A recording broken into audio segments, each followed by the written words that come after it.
Children didn't attend school. Instead, their elders taught them everything they needed to know. Learning the family history was an important part of growing up.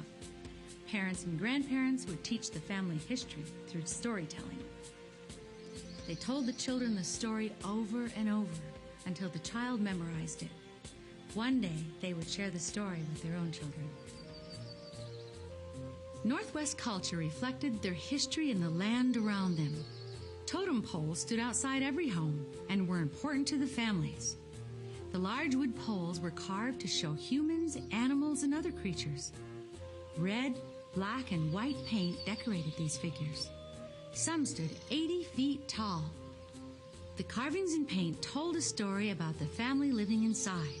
The story could be about a family's history or an important event.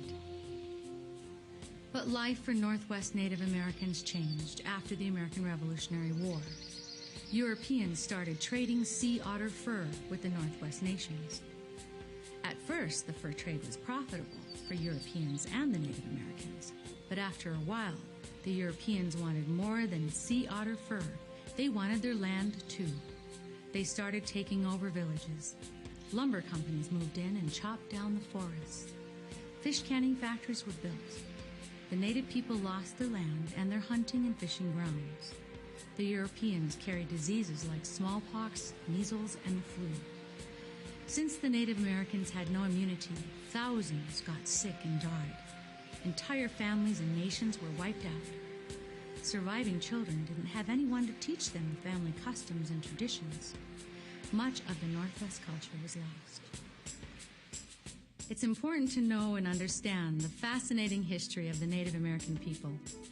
It's the story of their past. But it's also important to realize that today, many Native Americans don't live on reservations. They live in towns and cities just like you, and their lives are not much different than other Americans.